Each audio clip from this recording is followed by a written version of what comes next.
Hi, I'm Raquelle Zuzarte, AGSM alumni and marketer at large. I have had the opportunity to work in marketing across a number of different countries as well as industries in Australia, Asia Pacific, and now in the United States, in New York, across the pharmaceutical, CPG, and media and entertainment industries.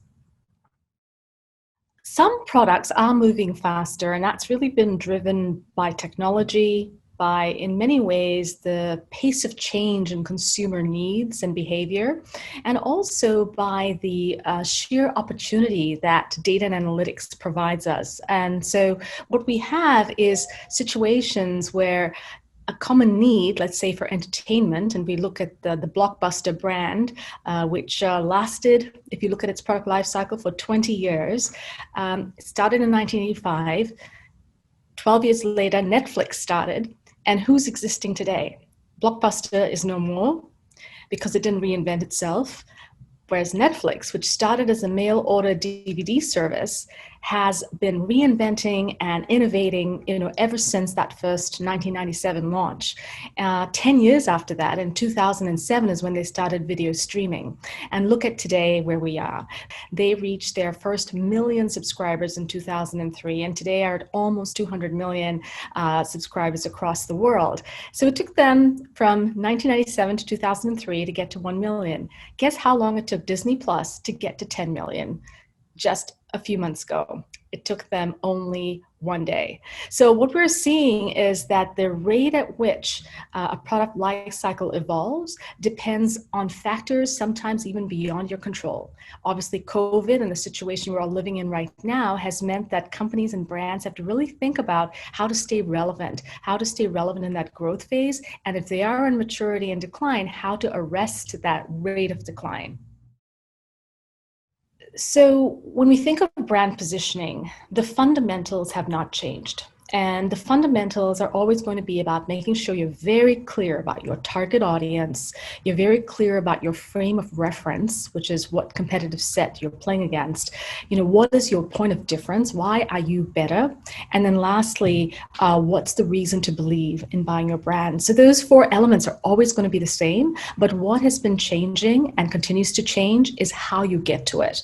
Positioning today is much less about product, and it's about really gaining the heart and mind of your consumer. So it's really saying, how does the consumer view you, and how do they think about you when you're on the store shelf or where you're on the digital store shelf?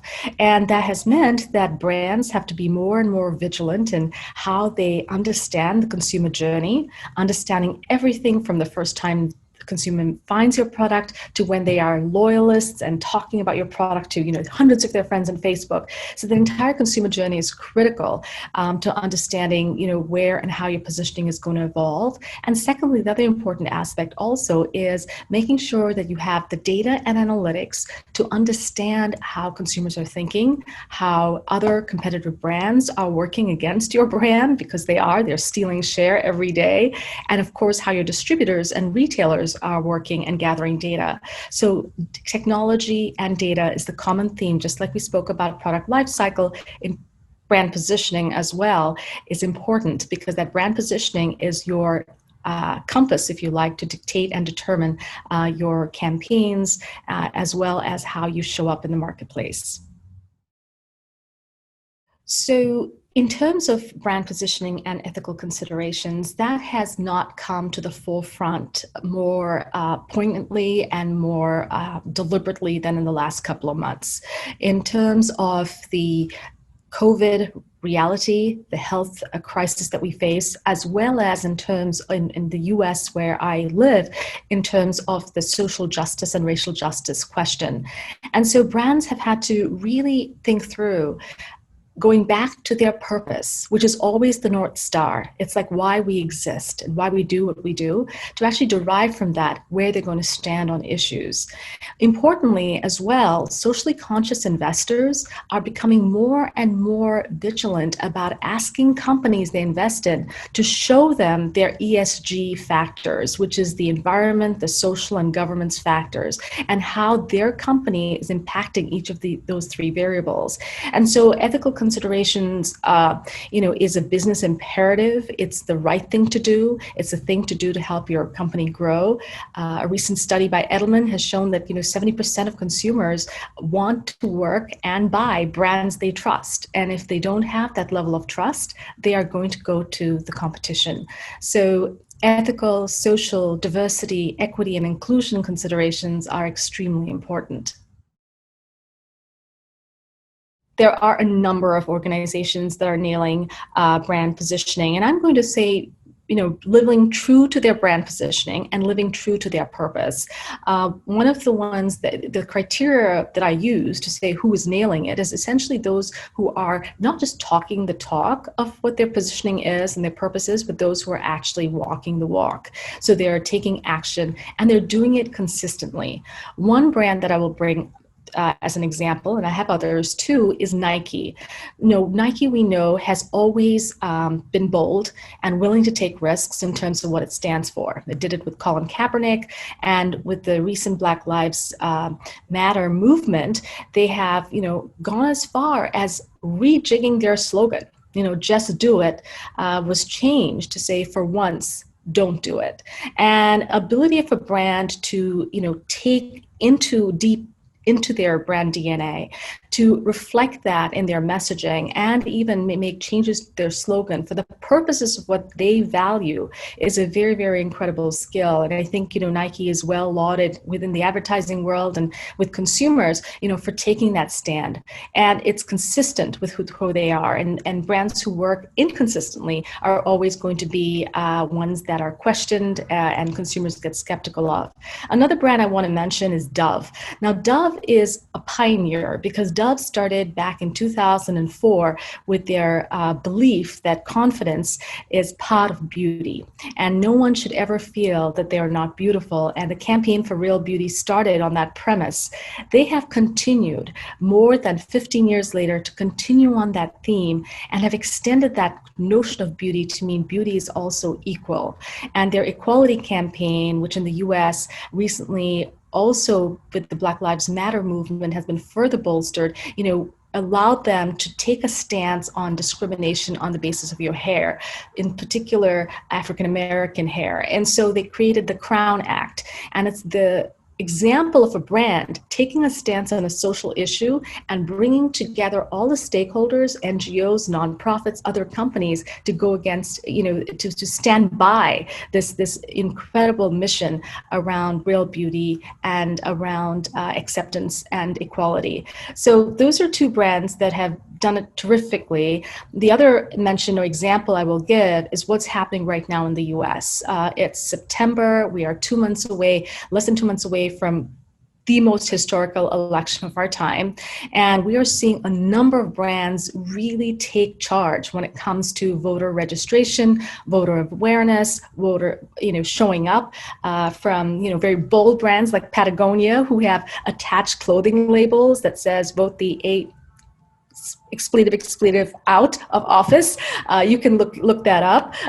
To brands like Best Buy and Levi's, who have done, voter registration, Rock the Vote. Under Armour has given time off to workers to go and vote, paid time off. Generally, that's not done.